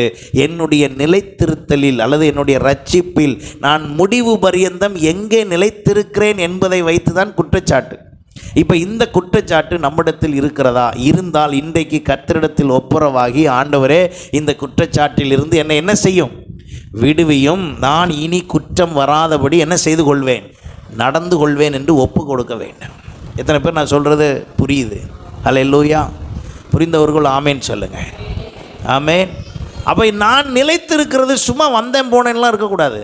நான் வந்தால் பந்தியில் ஒழுங்காக பங்கு பெறணும். நான் வந்தால் ஒழுங்காக சீஷனாக இருக்கணும். நான் வந்தால் ஒழுங்காக கனி கொடுக்கணும். ஆமேன். என் கண்ணு முன்னால் கோடாரி பக்கத்தில் வச்சுட்டா என்ன அர்த்தம்? தோட்டக்காரன் சரியில்லைன்னு அர்த்தம். என்ன சொல்கிறீங்க? தோட்டக்காரன் சரியில்லைன்னு அர்த்தம். இப்போ தோட்டக்காரன் சரியில்லைன்னு வந்தால் அடுத்தது என்ன சரியில்லைன்னு அர்த்தம்? மரம் சரியில்லைன்னு அர்த்தம். இப்போ எஜமான் என்ன சொல்கிறாரு? அந்த மரத்தை வெட்டிடுன்றாரு. ஃபஸ்ட்டு டேஞ்சர் யாருக்கு? மரத்துக்கு இல்லை. மொதல் டேஞ்சர் யாருக்கு? தோட்டக்காரனுக்கு. ஏன்னா இவ்வளோ நாள் அந்த தோட்டக்காரன் அந்த மரத்துக்கு என்ன செய்யலை? வெட்டலை, எரு போடலை, தேவையில்லாதெல்லாம் வெட்டி விட்டு சரி பண்ணி கிளை நறுக்கி அது கனி கொடுக்கத்தக்க செய்யலை. வேலை என்னது? கனி கொடுக்க வைக்கணும். மரம் அப்படி தான் இருக்கும். அப்போ அதுக்கு தான் முயற்சி பண்ணுறோம். எத்தனை பேர் புரியுது? எங்களுடைய முயற்சி எல்லாம் என்ன? ஆண்டவருக்காக எப்படியாவது நீங்கள் கனி கொடுத்து விட்டால் அவரில் நீங்கள் நிலைத்திருப்பதற்கு உறுதியாகிவிட்டது. இப்போ உங்களைப் போல எத்தனை பேரை நீங்கள் உருவாக்கியிருக்கீங்க? சீஷத்துவம் என்பது அதுதான். இயேசு சொன்னார், நான் உங்களுக்கு உபதேசித்த யாவையும் நீங்கள் போய் எல்லாருக்கும் என்ன செய்யுங்க? உபதேசம் பண்ணுங்க. இது பாஸ்டருக்குள்ள கட்டளை இல்லை, நம்ம எல்லாருக்குள்ளும் கட்டளை. இப்போ உங்களைப் போல நீங்கள் எத்தனை பேரை உருவாக்கி இருக்கிறீர்கள்? அதுதான் கனி கொடுத்தல். நீங்கள் அப்படி கனி கொடுப்பீர்கள் என்றால், அங்கே சொல்லப்பட்டிருக்கிறது, நீங்கள் என்னில் நிலைத்திராவிட்டால் என்ன செய்ய மாட்டீங்க? கனி கொடுக்க மாட்டீர்கள். 7ஆம் வசனம் பாருங்க. நீங்கள் என்னிலும் என் வார்த்தை உங்களிலும் நிலைத்திருந்தால். அவர் ஒரு ஆலோசனை மாதிரி சொல்கிறார். நீங்கள் என்னிலும் என் வார்த்தை உங்களிலும் நிலைத்திருந்தால் நீங்கள் என்ன கேட்டாலும் நான் தருவேன். ஆமென். நீங்கள் என்ன கேட்டாலும் நான் உங்களுக்கு தருவேன். நீங்கள் என்ன கேட்க விரும்புகிறீங்க? இந்த பூமிக்குரிய ஆசீர்வாதத்தில் நீங்கள் என்ன கேட்க வர்றீங்க? எதை கேட்டாலும் தருவேன். ஆனால் அதை கேட்குறதுக்கு நான் தரணுன்னா நீங்கள் என்கிட்ட எப்படி இருக்கணும்? நிலைத்திருக்க வேண்டும். ஹல்லேலூயா. அப்போ என்னுடைய நிலைத்திருத்தல் முடிவு பரியந்தம் இருக்கிறதா? என் மீது குற்றச்சாட்டு, இப்போ நான் சொன்ன இந்த 3 விஷயத்தில் குற்றச்சாட்டு இருக்கா பாருங்கள். உங்கள் மேலே அந்த குற்றச்சாட்டு வந்திருக்கா பாருங்கள். ஒரு முறை கனி கொடுப்பதும் அல்ல. நான் சபைக்கு வந்தேங்க, ஒரு குடும்பத்தை நான் ஆதாயப்படுத்திட்டேங்க, இல்லை ஒரு நபரை ஆதாயப்படுத்திட்டேங்க, ஒரு 3 குடும்பத்தை ஆதாயப்படுத்திட்டேங்க, 4 குடும்பத்தை ஆதாயப்படுத்தி இல்லை. நான் என் ஜீவன் இருக்கும் மட்டும் நான் கனி கொடுத்து கொண்டே இருக்க வேண்டும். ஆமென். அப்போ என்ன மாதிரி இன்னொருத்தர் இயேசு பக்கம் நான் என்ன பண்ணிக்கிட்டே இருக்கணும்? சேர்த்து கொண்டே இருக்க வேண்டும். அதுதான் கனி கொடுத்தல். அப்போ என் மூலமாக கனி கொடுத்தல் வர வர என்ன கணக்கீடு வருகிறது? நான் கிறிஸ்துவுக்குள் நிலைத்திருக்கிறேன், நான் அவருக்குள் நிலைத்திருக்கிறேன் என்றால், நிலைத்திருக்கிற நான் கேட்டுக்கொள்வது எல்லாவற்றையும் அவர் எனக்கு தருவார். சில சாங்ஷன்லாம் சும்மா வராது. சில ப்ரேயர் ரிக்வெஸ்ட்டு சாங்ஷன் பண்ணணும், கர்த்தர் உங்களை நிலைநிறுத்தணும், உங்கள் காரியத்தை வாய்க்க பண்ணணும்னா அதுக்கு சில ஹோம்ஒர்க் இருக்குது. சில வேலைகள் செய்தால் தான் கர்த்தர் செய்வார். நீங்கள் குற்றம் சாட்டப்படாதவர்களாய் மாறாத வரைக்கும் சில ஆசீர்வாதத்தை உங்களுக்கு தரவே முடியாது. நீங்கள் கவனிக்க வேண்டியது ஏன் தரல அப்படிங்கிறது இல்லை, அதை தரக்கூடாத அளவுக்கு என்கிட்ட என்ன குற்றம் இருக்குன்னு கண்டுபிடிங்க. Self analyse. என்னை நானே, எனக்கு ஏதாவது குற்றச்சாட்டு இருக்கா என் மேலே? ஆண்டு ஒரு பக்கம் இருந்து பக்கத்து வீட்டுக்காரன் சொல்கிற குற்றச்சாட்டெல்லாம் சொல்லாதீங்க. சில நேரம் மனைவி குற்றச்சாட்டு ரொம்ப கொரட்டை விடுறாரு, இந்த குற்றச்சாட்டெல்லாம் சொல்லலை. பிள்ளைங்க சில நேரம் சொல்ல, எதுவுமே வாங்கி தர மாட்டார் எங்கள் அப்பா, அந்த குற்றச்சாட்டெல்லாம் நான் சொல்லலை. பொறுப்பே இல்லைங்க, அந்த குற்றச்சாட்டெல்லாம் நான் சொல்லலை. நான் இந்த குற்றச்சாட்டுக்கும் உங்கள் ஜெபம் கேட்கப்படாதுன்னு சொல்லலை. வேத வசனத்தின்படி கர்த்தரிடத்திலிருந்து வருகிற குற்றச்சாட்டு உங்களிடத்தில் இருந்தால் நீங்கள் கேட்டுக்கொள்வது உங்களுக்கு என்ன செய்யாது? கிடைக்காது. அப்போ நான் என்ன செய்ய வேண்டும்? எனக்கு உரியதை கர்த்தர் வாய்க்க பண்ணுவதற்கு நான் என் குற்றச்சாட்டை என்ன செய்யணும்? கிளியர் பண்ணணும். என் மேலே இருக்கிற எல்லா குற்றச்சாட்டையும் போலீஸ் பாஷையில் சொல்லணும்னா, ஸ்டேஷன் பாஷையில் சொல்லணும்னா, என் மேலே இருக்கிற எல்லா போலீஸ் ஸ்டேஷனில் என்ன சொல்லுவீங்க? என் மேலே இருக்கிற இந்த வார்த்தை சரியாக இருக்குமே, கம்ப்ளைண்ட்டு. என் மேலே இருக்கிற எல்லா கம்ப்ளைண்ட்டும் போனால் தான். ஏன் பாஸ்போர்ட் தரும்போது போலீஸ் ஸ்டேஷனை கடைசி வெரிஃபிகேஷனுக்கு வச்சுருக்கான்? எதாவது தெரியுமா உங்களுக்கு? என் மேலே கேஸ் இருந்துச்சுன்னா அதை என்ன செய்யக்கூடாது? இஷ்யூ பண்ணக்கூடாது. ஒரு சாதாரண பாஸ்போர்ட்டு என் சொந்த செலவில் டிக்கெட் எடுத்து நான் போகிறேன். டிக்கெட் ஃபுல்லாக என் காசு, வீசாவுக்கு என் காசு, எல்லாம் ஏன் பணம். ஆனால் அந்த பாஸ்போர்ட்டை கொடுக்குறதுக்கு அவன் என்கிட்ட என்ன பண்ணுறான்? இல்லை, நான் வெரிஃபை பண்ணணும். என்ன வெரிஃபை பண்ணணும்? உன் மேலே ஏதாவது கேஸ் இருக்கா பார்க்கணும். உன் மேலே ஏதாவது கேஸ் இருந்தால் நாங்கள் இதை என்ன செய்ய முடியாது? தர முடியாது. கேஸில் 2 விதம் இருக்குது. ஒன்று கோர்ட்டு வழியில் உள்ள கேஸு, இன்னொன்று ஸ்டேஷனில் உள்ள கேஸு. 2 கேஸும் இருந்தால் என்ன தர முடியாது? பாஸ்போர்ட் தர முடியாது. ஆனால் தருவாங்க. கொஞ்சம் பைக்கில் கையை விட்டு பர்ஸை திறந்தால் என்ன செய்வாங்க? தருவாங்க. ஆனால் பரலோகத்தில் பர்ஸே இல்லையே.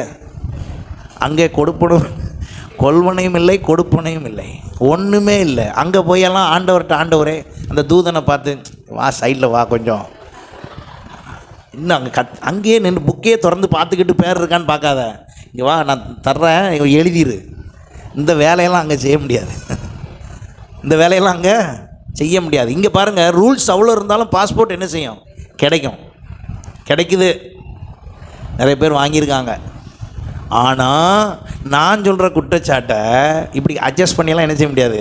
வாங்க முடியாது. டேனியல் தனபால்ட் இல்லாட்டா என்ன, வேற ஒருத்தரை வச்சு நான் கரெக்ட் பண்ணிக்கிறேன். என்னையை வச்சு இதை கரெக்ட் பண்ண முடியாது. நீங்கள் உங்கள் குற்றத்தை சரிப்படுத்தினால் சரி ஆகும். அல்லேலூயா. அப்போது உங்களுடைய ஜெப விண்ணப்பமோ உங்களுடைய சில ஆசீர்வாதமோ தடைப்பட்டு கொண்டே இருக்கிறது என்றால் புரிந்து கொள்ளுங்கள், கொடுக்க முடியாத அளவுக்கு அங்கே ஒரு என்ன இருக்குது? ஒரு குற்றச்சாட்டு இருக்கிறது. அப்போ நீங்கள் அந்த குற்றச்சாட்டை சரிப்படுத்தினாலே என்ன வந்துடும்? உடனே ஆசீர்வாதம் வந்துடும். ரொம்ப நாள் கிளியர் ஆகாத ஃபைல் என்ன நடந்துச்சு? ஒன்றும் இல்லை, அவங்க மேலே இருந்த கேஸ் எல்லாம் கிளியர் ஆச்சுங்க, அதனால சாங்ஷன் பண்ணிட்டோம் சொல்கிறாங்களா இல்லையா? நடைமுறையில் இருக்கிற அந்த டாக் இருக்கா இல்லையா? அதுதான் நீங்கள் எதிர்பார்த்திருக்கிற முடிவை கர்த்தர் உங்களுக்கு தருவார். நிச்சயமாகவே முடிவுண்டு. உங்கள் நம்பிக்கை என்ன செய்யாது? வீண் போகாது. நீங்கள் எதிர்பார்த்திருக்கிறதை அப்படியே செய்ய வல்லவர். உங்கள் இருதயத்தின் வாஞ்சைகளை விருப்பங்களை நிறைவேற்ற வல்லவர் நம் ஆண்டவர் இயேசு. ஹல்லேலூயா. அவரால் எல்லாம் ஆகும், அவரால் எல்லாம் கூடும். நீங்கள் இழந்ததை கூட திரும்ப தருவார். உங்களுக்கு தரணும்னு இருக்கிறத ஒருவனும் தடுக்க முடியாது, எடுக்க முடியாது. அது நிலமாக இருந்தாலும் சரி, அது வேலையாக இருந்தாலும் சரி, அது பொறுப்பாக இருந்தாலும் சரி, அது உங்களுக்கு வேண்டிய என்னவா இருந்தாலும் சரி, அதை ஒருவனும் அசைக்க முடியாது. எது வரைக்கும்? குற்றச்சாட்டு இல்லாத வரைக்கும். குற்றச்சாட்டு இருந்துச்சுன்னா உங்களுக்கு தரணும்னு நினைச்சதை கூட என்ன செய்ய முடியாது? தர முடியாது. ஹல்லேலூயா. நான் இன்றைக்கு உங்களோடு பேசி கொண்டிருப்பது உங்கள் ஆசீர்வாதத்திற்கு. அந்த ஆசீர்வாதத்துக்கு தடையாக இருக்கிற எதை நீக்குங்க? குற்றச்சாட்டை நீக்குங்க. அந்த குற்றச்சாட்டு எப்படி அடிப்படையில் வருகிறது? என் நிலைத்திருத்தலை கவனித்து வருகிறது. அப்போ நான் முடிவு பரியந்தம் நிலைத்திருந்தால், நீங்கள் யோவான் சுவிசேஷத்தை அதிகமாக வாசிச்சிங்கன்னா அதில் சரியாக இருக்கிறது. அவர் சொல்லுகிறார், 1 யோவான் 3:6 சொல்லுகிறார், அவரில் நிலைத்திருக்கிற எவனும் பாவம் செய்கிறதில்லை. எவ்வளோ போல்டாக சொல்கிறார் பாருங்க. அவரில் நிலைத்திருக்கிற எவனும் என்ன செய்வதில்லையா? பாவம் செய்கிறதில்லை. பாவம் செய்கிற எவனும் அவரை காணவும் இல்லை, அவரை அறியவும் இல்லை, அவர்கிட்ட நிலைச்சும் இல்லையா. அப்போ நிலைத்திருக்கிறவனால பாவமே என்ன செய்ய முடியாதான்? செய்ய முடியாது. நீங்கள் ஏன் பாவம் செய்கிறத பற்றி கவலைப்படுறீங்க? ஐயோ என்கிட்ட பாவம் ஒட்டிகிட்டு இருக்கு, பாவம் வந்துக்கிட்டே இருக்குது, மறுபடி பாவம் செய்கிறேன். கவலைப்படாதீங்க. நேராக என்ன பண்ணிவிடுங்க? அவர்கிட்ட நிலைச்சி இருந்துருங்க. அவர்கிட்ட நெருங்கி நிலைச்சிட்டிங்கன்னா உங்களை விட்டு பாவம் தானே என்ன பண்ணிடும்? இது நான் சொல்லலை, வசனம் சொல்லுகிறது. நீங்கள் அவரில் நிலைத்திருக்கிற எவனும் பாவம் செய்கிறது இல்லை. வசனம் அப்படி தான் சொல்லியிருக்குது பாருங்க. 1 யோவான் 3:6 தெளிவாய் சொல்லுகிறது. இப்போ நீங்கள் சொல்லுங்கள், அடிக்கடி உங்கள்கிட்ட பாவம் பிரவேசிக்குதுன்னா, அடிக்கடி பாவம் உங்களை மேற்கொள்ளுதுன்னா என்ன அர்த்தம்னு நீங்கள் புரிஞ்சுக்கோங்க. குற்றச்சாட்டு வருதா அங்கே? இப்போ குற்றச்சாட்டு என்ன குற்றச்சாட்டு? நான் அவரில் நிலைத்திருந்தால் என்னிடத்தில் பாவம் என்ன செய்யாது, பிரவேசிக்காது. நாங்கள் அதனால தான் சொல்கிறோம், ஜெபத்துக்கு வாங்க. காலையிலே அதிகாலையிலே ஏன் எல்லாரையும் வச்சு ஜெபம் பண்ணணும்? சில நேரம் அப்படி இருக்கும், நான் இருந்தாலும் விட்டுருவேன். ஆனாலும் ஜெபம் பண்ணுவேன், அந்த வீட்டுக்குள்ளே சத்தமாவது கேட்கட்டும்னு. யாராவது ஒருத்தர் இதுக்காக ஜெபம் பண்ணுங்கன்னா 6:30 முடிஞ்சிடும். 6:30 மணி கூட என்ன செஞ்சிடும், முடிஞ்சிடும். ஏன்னா ஆன் பண்ணும்போது ஆனாக இருந்த ஆள் இடையிலலாம் ஆனாக இல்லை. கூகுள் மீட் ஆனில் இருக்குது, ஆள் ஆனில் இல்லை. ஆனாலும் நான் பாருங்கள், தனியாக நான் மட்டும் 1/2 மணி நேரம் விடாமல் எதுக்கு செய்யணும்? எனக்கு டியூட்டியா? எனக்கு அது டியூட்டி இல்லைங்க, அதுதான் என் கடமை. கடமைங்கிற வார்த்தையை விட அதுவே என்னுடைய போஜனமாக இருக்கிறது. பிதாவின் சித்தம் செய்வது இயேசுவின் போஜனம் என்றால் என் அழைப்பை நிறைவேற்றுவது என் போஜனம். அல்லேலூயா. யார் எப்படி இருந்தாலும் சரி செஞ்சுக்கிட்டே இருக்கணும். ஏன்னா உங்களை பாவமில்லாததில் வைக்க வேண்டும் என்றால் அதற்கு அவரில் நீங்கள் என்ன செய்ய வேண்டும், நிலைத்திருக்க வேண்டும். அப்படி நான் நிலைத்திருப்பேன் என்றால் அங்கே தான் என்னுடைய முடிவு பரியந்த நிலைநிறுத்தல் உறுதிப்படுத்தப்படுகிறது. இப்போ உங்கள் குற்றச்சாட்டு லிஸ்ட்டை நான் கொஞ்சம் கொஞ்சமாக சொல்லிட்டு வரேன், நிறையா சொல்லணும், நேரம் இல்லை. அப்போ நான் சரியான விதத்தில் எனக்கு குற்றச்சாட்டு இல்லாமல் நான் வாழுவேன் என்றால் என்னிடத்தில் என்ன இருக்க வேண்டுமோ அது இருக்கும். இரண்டாவதாக இதை மட்டும் சொல்லிவிட்டு நான் அப்படி முடிச்சிடுறேன், ஜெபம் பண்ணிடுவோம். எபிரேயர் 3:6 பாருங்கள். கிறிஸ்துவோ அவருடைய வீட்டின் மேற்பட்டவரான குமாரனாக உண்மை உள்ளவராக இருக்கிறார்.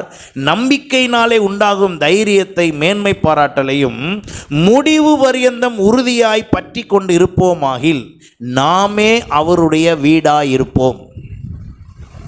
முடிவு பரியந்தம் உறுதியாக பற்றி கொண்டு இருப்போம் என்றால் என்ன பற்றி கொண்டு இருப்பது? நான் எதை அறிந்தேனோ, கிறிஸ்துவை குறித்து எவ்வளவு அறிந்தேனோ அதை முதல்ல நான் என்ன செய்யணுமா, பற்றி கொள்ள வேண்டும். நான் சரியாய் பற்றி கொள்ள வேண்டும். நான் பற்றி கொள்வேன் என்றால், முடிவு பரியந்தம் பற்றி கொள்வேன் என்றால் அங்கே சொல்லப்பட்டிருக்கிறது, நாமே அவருடைய, நம்ம தான் அவர் வீடாம். இன்னொரு இடத்துல சொல்லப்பட்டிருக்கிறது, நாமே அவருடைய ஆலயம். இப்போ நீங்களும் நானும் அவருடைய வீடுனா அவர் அங்கே என்ன செய்யணும், வாசம் பண்ணணும். அவர் இருக்கிற ஊரில் எப்படி இருக்கும்? இடையில் நம்ம குமரன் நகர் ரோட்டில் நிறையா குண்டு குழியுமாக இருந்துச்சு. ஒரு 10 நாளைக்கு முன்னால் மினிஸ்டர் அங்கே ஒரு ரேஷன் கடையை திறக்க வந்தார். அன்றைக்கி பார்க்குறேன் ரோட்டில் ஒரு குண்டு குழி இல்லை, ஒரு குண்டு குழி கூட இல்லை. என்ன ஆகிப்போச்சு அப்படின்னா வேறு ஒன்றும் இல்லை, அவர் வரும்போது என்ன இருக்கக்கூடாது, ஒரு குண்டு குழி கூட இருக்கக்கூடாது, அவ்வளோதான் விஷயம். அதுபோல் அதை விட மேன்மையாக அவருடைய வீடாக நம்ம இருந்துட்டோன்னா இங்கே ஏதாவது குறை வருமா? கேட்டது ஏதாவது கிடைக்காம இருக்குமா? நம்ம சொன்னது ஏதாவது நடக்காமல் இருக்குமா? எல்லாவற்றையும் கர்த்தர் நிறைவேற்றுவார். அவருடைய வீடுனா அது அப்படி தான் இருக்கும். அப்போ நான் முடிவு பரியந்தம் பற்றி கொள்வேன் என்றால் நான் பற்றி கொண்டிருக்கிற காரியம் என்ன? ஆண்டவர் சொல்லுகிறார் வெளிப்படுத்தல் 3:11, நான் வேகமாய் சொல்லுகிறேன், 3:11, சீக்கிரமாய் வருகிறேன், ஒருவனும் உன் கிரீடத்தை எடுத்துக்கொள்ளாதபடி உனக்குள்ளதை என்ன பண்ணிரு, பற்றி கொண்டிரு. நிறையா கிரீடம்லாம் கொடுத்துருக்கேன், உன்னிட்ட நிறையா கொடுத்துருக்குறேன். ரட்சிப்பின் வஸ்திரம் கொடுத்தேன், ரட்சிப்பில் நீ உறுதியாக இருக்க வேண்டும், நிலைத்திருக்க வேண்டும் என்று. இப்போ நான் பற்றி கொண்டு இருக்க வேண்டும் என்று உனக்கு நீதியின் கிரீடம் கொடுத்துருக்கிறேன், மகிமையின் கிரீடம் கொடுத்துருக்குறேன். அப்படி ஒன்று ஒன்றா இருக்குது, சொல்லிகிட்டே போகலாம். எல்லா கிரீடத்தையும் உனக்கு நான் கொடுத்துருக்குறேன், அதெல்லாம் நீ என்ன பண்ணிக்கக்கூடாது, விட்டுறக்கூடாது. அது என் பேரில் எனக்கு குற்றச்சாட்டு. நான் தந்த கிரீடத்தை நீ இழந்தால் அது என்னது, குற்றச்சாட்டு. அப்போ இத்தனை வருஷம் ஆண்டவருக்குள்ளே வாழுகிற நீங்களும் நானும் கிறிஸ்துவினிடத்திலிருந்து பெற்றுக்கொண்டதை, அதனால தான் வெளிப்படுத்தல் 2:25 சொல்லுகிறது, உங்களுக்குள்ளதை நான் வருமளவு என்ன செய்திருங்கள், பற்றி கொண்டிருங்கள். நான் வர்ற வரைக்கும் உங்கள்கிட்ட என்ன கொடுத்தேனோ அதை என்ன பண்ணிட்டுருங்க, பற்றி கொண்டிருங்க. பற்றி கொள்ளலைன்னா அதான் குற்றச்சாட்டு. பற்றி கொள்ளாமல் இருப்பதே குற்றச்சாட்டு. கர்த்தருடைய காரியத்தில் நான் அசதியாகவும் அசால்ட்டாகவும் இருப்பேன் என்றால் அதுவே குற்றச்சாட்டாய் மாறுகிறது. எப்படி என்னுடைய வேலைக்கு நான் முன்னுரிமை கொடுக்கிறேனோ அதை விட ஒரு பங்கு மேலே யாருக்கு முன்னுரிமை கொடுக்கணும்? கர்த்தருக்கு முன்னுரிமை கொடுக்கணும். என் வேலை இடத்திற்கு நான் செல்லும் போது என்னுடைய உடுத்துதல் கூட எவ்வளவு முன்னுரிமை இருக்கிறதோ அதை விட ஒரு பங்கு மேலே கர்த்தருடைய காரியத்துக்கு இருக்க வேண்டும். என்னுடைய விஷயமாக செலவு பண்ணுகிற காரியம் எவ்வளவு அதிகமாக இருக்கிறதோ அதை விட ஒரு பங்கு மேலே கர்த்தருடைய காரியத்துக்கு செலவு பண்ணுவதில் இருக்க வேண்டும். இப்படி உங்களை நீங்கள் வைத்து பாருங்கள், உங்கள் மீது இருக்க குற்றச்சாட்டு போயிடும். அல்லேலூயா. ஒரு குற்றச்சாட்டு உங்களை சொல்ல முடியாது. அப்போ இன்றைக்கு குற்றச்சாட்டு என் ஆசீர்வாதத்தை தடுக்கிறது. கர்த்தருடைய நாள் வரும்போது அந்த குற்றச்சாட்டு அவரோட போக விடாமல் தடுத்துரும். நஷ்டம் யாருக்கு? இப்போ இயேசுவை அறிஞ்சும் எனக்கு ஆசீர்வாதம் இல்லை, கிறிஸ்தவராக மாறியும் எனக்கு என்ன இல்லை, பிரயோஜனம் இல்லை. அப்படி அல்ல. கர்த்தர் இன்றைக்கு உங்களையும் என்னையும் அப்படிப்பட்ட ஆசீர்வாதத்தில் நிலைத்திருக்க பண்ண விரும்புகிறார். கடைசியாக வெளிப்படுத்தல் 2:26 வாசியுங்கள். முடிவு பரியந்தம் என் கிரியைகளை கை கொள்ளுகிறவன் எவனோ அவனுக்கு நான் என் பிதாவினிடத்தில் அதிகாரம் பெற்றது போல ஜாதிகளின் மேல் என்ன கொடுப்பேன்? அதிகாரம் கொடுப்பேன். அவர் நமக்கு ஒரு அதிகாரத்தை தருகிறார். நீங்கள் நான் அதிகாரம் பெற்றவர்களா? அப்போ என்னுடைய முடிவு பரியந்தம் என் கிரியைகளை கை கொள்ளுகிறவர்கள். ஆண்டவருடைய கிரியை உங்கள்கிட்ட என்ன இருக்குது? ஆண்டவருடைய கிரியை உங்கள்கிட்ட என்ன இருக்குது? உங்கள்கிட்ட ஏன்டே ஆண்டவருடைய கிரியை இருக்கும் என்றால் அந்த கிரியையே நமக்கு சகல ஆசீர்வாதத்தையும் கொண்டு வரும். அல்லேலூயா. அப்போ ஆண்டவர் என்னிடத்தில் குற்றச்சாட்டப்படாதபடிக்கு இருப்பதற்கு முடிவு பரியந்தம் நான் இருக்க வேண்டிய சில விஷயங்கள் இருக்கிறது. நான் உங்களுக்கு புரிகிறதுக்காக இதெல்லாத்தையும் சொன்னேன். நிறையா சொல்லலாம், ஆனால் புரிய வேண்டியதை மட்டும் சொன்னேன். அப்போ முடிவு பரியந்தம் நான் நிலை நிற்கிறேனா? முடிவு பரியந்தம் நான் உறுதியாய் பற்றி கொண்டு இருக்கிறேனா? முடிவு பரியந்தம் ஆண்டவருடைய கிரியைகளை கை கொள்ளுகிறேனா? இதை நான் சரியாய் செய்வேன் என்றால் என் மீது என்ன வராது? குற்றச்சாட்டே வராது. என் மீது குற்றச்சாட்டு இல்லை என்றால் நான் சொன்னதை பரலோகம் அப்படியே செய்யும். மோசேயை பார்த்து ஆண்டவர் சொல்லுகிறார், என் வீட்டில் எங்கும் அவன் எப்படிப்பட்டவன்? உண்மை உள்ளவன். வேதம் சொல்லுகிறது, மோசே சொன்னபடி எல்லாம் கர்த்தர் செய்தார். கர்த்தர் சொன்னபடி மோசே செய்தார்னா கரெக்ட் லாஜிக்கு. ஆனால் வசனம் எப்படி இருக்கு? மோசே சொன்னபடியெல்லாம் கர்த்தர் செய்தார். ஆபிரகாமை பார்த்து சொன்னார் என்னுடைய சிநேகிதன். தாவீதை பார்த்து சொன்னார் என்னுடைய சிநேகிதன். ஏன் சொல்ல வேண்டும்? காரணம் அவர்களிடத்தில் இருந்த குற்றச்சாட்டு நீக்கப்பட்டது. தாவீதினிடத்தில் ஒரு குற்றச்சாட்டு வந்தது, அது நீங்கினது. குற்றச்சாட்டு நீங்கின அவன் சொன்னான், என் இருதயத்தில் வேதனை உண்டாக்கும் வழிகள் உண்டோ என்று நீர் என்ன செய்து பாரும், சோதித்து பாரும். ஏன்?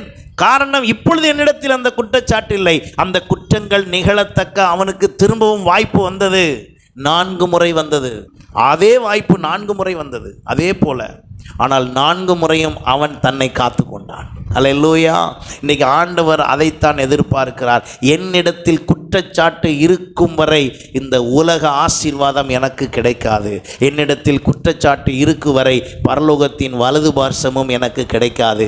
ஆகையினாலே ஆண்டவர் இந்த நாளிலே நம்மோடு உணர்த்துகிற காரியம் 1 கொரிந்தியர் 1:8 நம்முடைய கர்த்தராகிய இயேசு கிறிஸ்துவின் நாளிலே நீங்கள் குற்றம் சாட்டப்படாதவர்களாய் இருக்கும்படி முடிவு பரியந்தம் அவர் உங்களை என்ன செய்வார்? ஸ்திரப்படுத்துவார். அந்த முடிவு பரியந்தம் நாம் நிலை நிற்போம். கர்த்தர் நம்மை ஆசீர்வதித்து ஸ்திரப்படுத்தி நம்மை அவருடைய நாளிலே அவருடைய வலது பார்சத்தில் வைத்துக் கொள்வார். கர்த்தர் தாமே இந்த வார்த்தையினால் உங்கள் ஒவ்வொருவரையும் ஆசீர்வதிப்பாராக. God bless you.